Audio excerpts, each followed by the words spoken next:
Hi guys, I'd already uploaded this to YouTube and then noticed that the audio files had gone missing. Thanks Mica. So we're redoing it.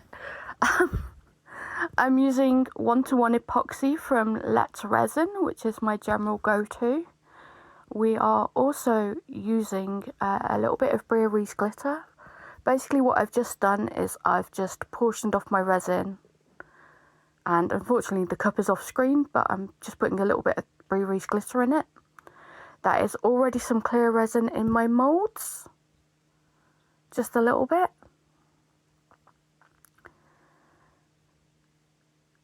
And we're gonna mix that Brewery's in.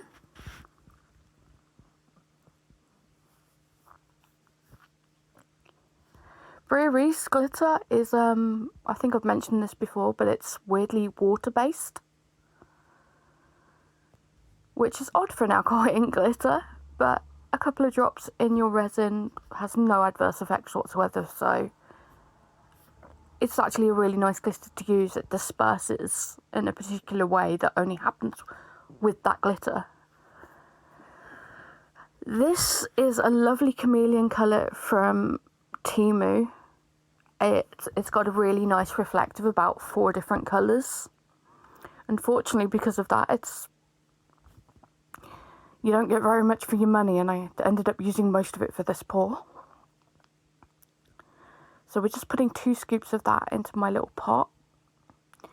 In the other little pot, because this was leftover resin pour, sort of, I actually have some grey-blue mica powder that I got from AliExpress,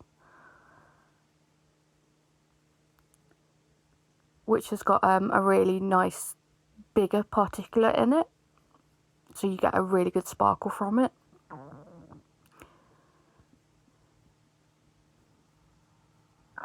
And I'm just pouring in a bit of resin now, and then giving it another mix just to make sure that Brewery's glitters all the way through.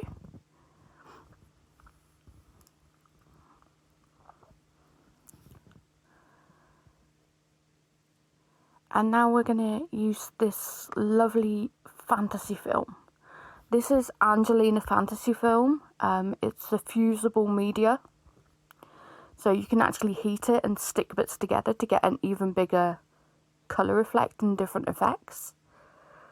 But for me, it gives the best reflecting dice. You can use opalescent film that people use for wrapping up flowers and presents and things, but it doesn't give you as good of an effect as this Angelina Fantasy Film.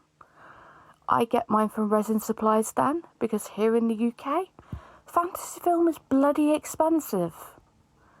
But we've got a lovely lady named Sharon Kerr in Resin Supplies Den, who supplies this fantasy film for us at a reasonable price, rather than me importing it and hurting. But all I've done is I've scrunched it up, and then I've let it soak in the resin for a little bit. And that is because this has a tendency to trap bubbles. So we're trying to minimise that as much as possible. So this is what I'm doing as we go along. I am just scrunching up each little bit of fantasy film, and then dropping it in the resin, which is unfortunately just off screen. I was doing so well with this video, wasn't I? Thank you guys for putting up with me. First I lose the audio, and then there's things off screen.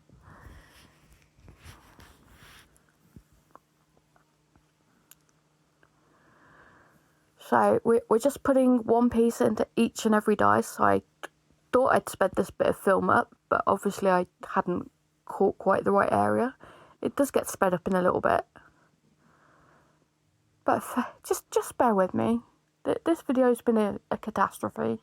It wasn't the video I'd planned on for this week, but somebody asked for this video, so I went with it, and things have gone wrong. I hope everybody is enjoying spooky season. It's my favourite time of year, along with Christmas. I love Christmas, but Halloween is definitely the favourite. Yesterday we had some really lovely fog that was really, really spooky.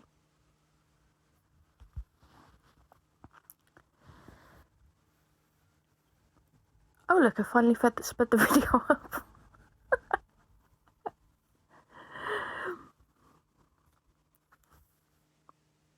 So I'm just making sure that, as I said, each piece has gone into the dice. And I'm just cutting this one up because it was a little bit too big. Most of the time when I do this, I actually use the fantasy film in blanks rather than in a main set of dice. And that's because it has a tendency to stick out towards the edges of the dice. So when you're sanding, sometimes you get an unintentional mark across your face where a bit of the film was sticking out. But with this set, I decided to wing it. I think my blank molds are already full at this point. Right, so all my fantasy film is in, and now we're going to take this pinata gold. I'm sorry, I keep laughing because everything keeps going wrong with this video. All I'm going to do is put one drop in every dice, apart from my D20. In my D20, because it's obviously a bigger area, I'm going to drop 2. And the reason we've done this is because this is essentially a mica drop pour, and when I do mica drop pours, I like to use a bit of alcohol ink, because the grey-blue chameleon colour I'm putting in right now, as it sinks through the dice, it will grab hold of the ink and pull it down with it. So despite that looking like a huge amount of gold, it won't take over. It will just be pulled down with this mica powder, because mica powder is heavier than the ink. And I'm trying to get a nice even dispersion of this blue mica powder because I want a little bit of it everywhere. I don't want it to just cluster up in one place. So I'm just drizzling it on all over the place. I'm not being careful and like trying to drip it in one particular area. It's just getting drizzled everywhere.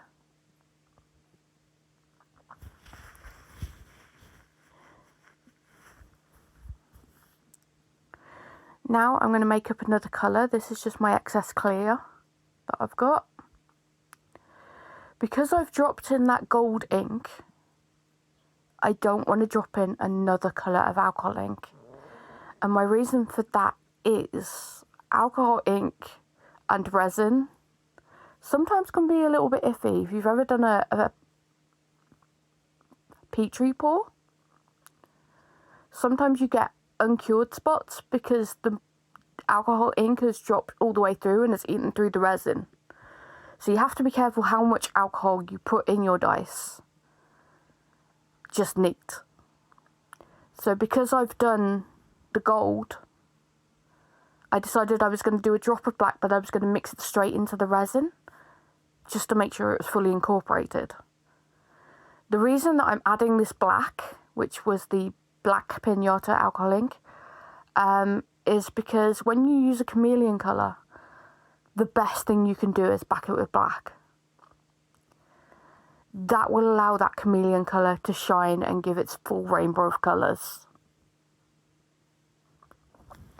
And I want both of these mica powders to give their best.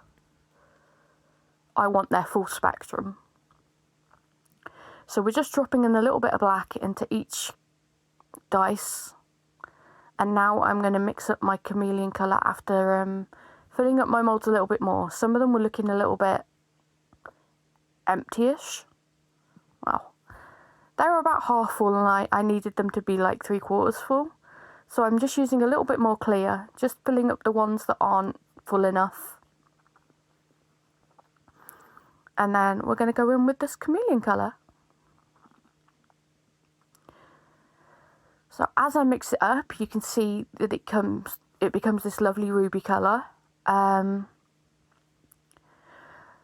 When you use chameleon mica with a brush and you brush it onto a mould, you get this lovely flat colour that if you shift it into different lights will then reflect, which is what gives you the chameleon. But when you mix a chameleon colour into resin, all those little bits of mica, that chameleon colour, they sit at odd angles. So when you look at the dyes, you won't get that one colour, you'll get all of the colours at the same time. So I'm just doing exactly what I did with the blue and just dripping it on. Noticing that one of my dyes still isn't full enough. But I'm just like dribbling it on as much as possible in as many different directions as possible. As I top all of these up.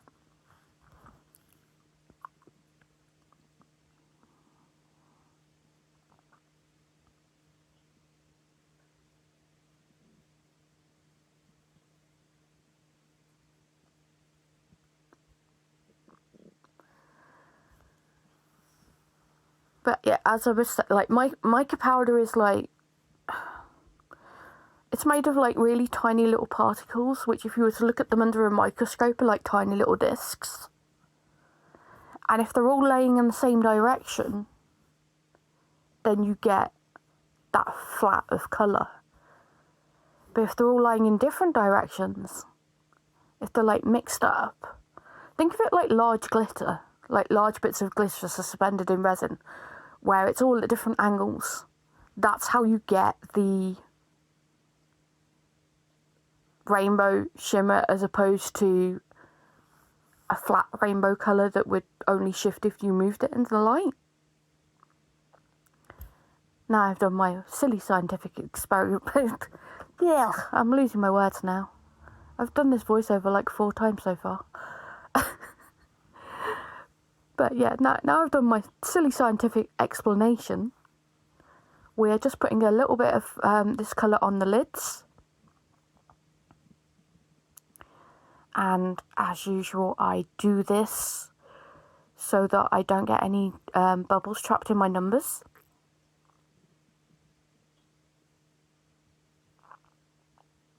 Noticing there's a little bit of hair there, a little stray cat hair, so I'm just removing that with my tweezers. And very shortly I will notice that my D4 actually is not full enough. Although there is a fair amount of excess on top of the lid there. But we're just going to make sure that everything is as full as I normally like it to be.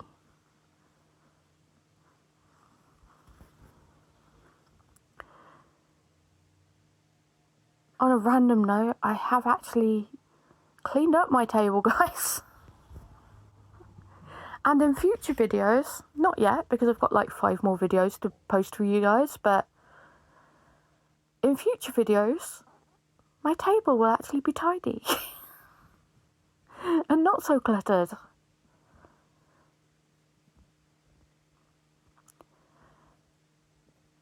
I'm just trying to top up the moulds here, so I'm just using some more of that blue because I've run out of the other colour.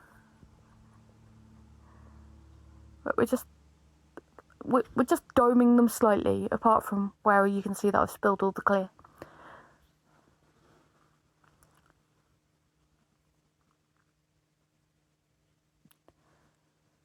I don't waste any excess resin. It does tend to go into a dirty pour at the end of my session of making dice. Every time I make dice, I make 2 to 4 sets. So whatever excess is left goes in either a trunk or another set, depending what moulds I've got left over. Hi guys, we're back. So, Time for the... hi guys, we're back. So, it's been 24 hours since they went into the pressure pot. I am just going to pull off all the flashing. And don't worry, as I've said before, I do use all my flashing. I put it in a bag that's next to me. It's totally overfull right now. And at some point, I'm actually going to put a bunch of the flashing in a blender. And then we're going to put it in some dice and see what happens and see how they look. Inevitably, some bit of flashing gets stuck to my fingers at some point, Not because the resin's still tacky, but because of static. And I will sit trying to get it off my finger for a while, so I apologise for that. But we're just loosening the lid now. And I wish I could give you this cracking sound effect because it was a beautiful crack, but my dog was barking her head off. So you'll just have to imagine the crack, I'm afraid, and listen to me instead. But this flashing came off beautifully in a lovely sheet. It was really thin, which is exactly what you want with your flashing. That means there's not going to be any lifted faces. And now I'm just going to pull off the last few bits.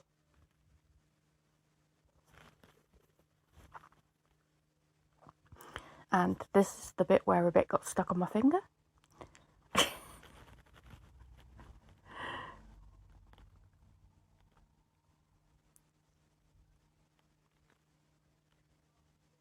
Do excuse the scratches on my arms. My puppy is now 6 months old.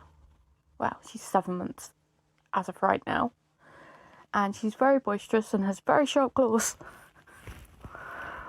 So I've gotten a little bit scratched up, but I don't care because I love her. She's amazing.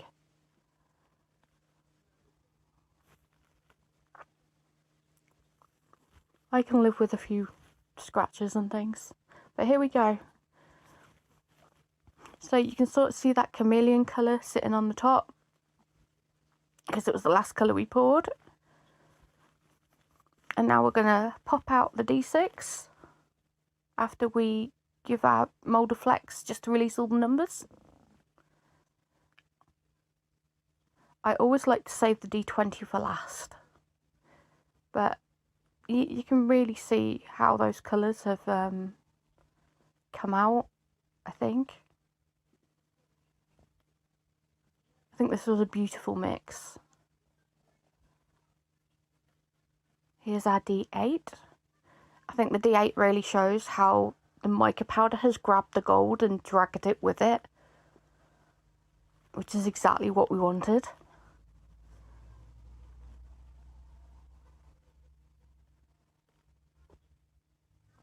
I love that blue, I really do. And there's absolutely nothing like the Angelina fantasy film for flashing your dice. It just reflects so beautifully. It's almost like they glow from within.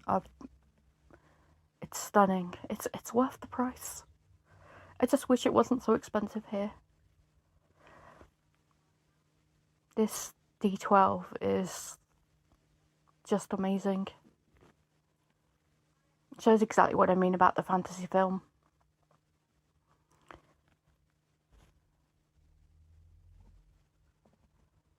Nearly dropped that one. The fun of being a klutz. I will give a better view of these shortly, and I will give you the photographs as well afterwards. But here's our D20. And you can see exactly what I mean about them all. But now I'm going to leave you with the photos. Thanks for joining me for this one, guys. Bye.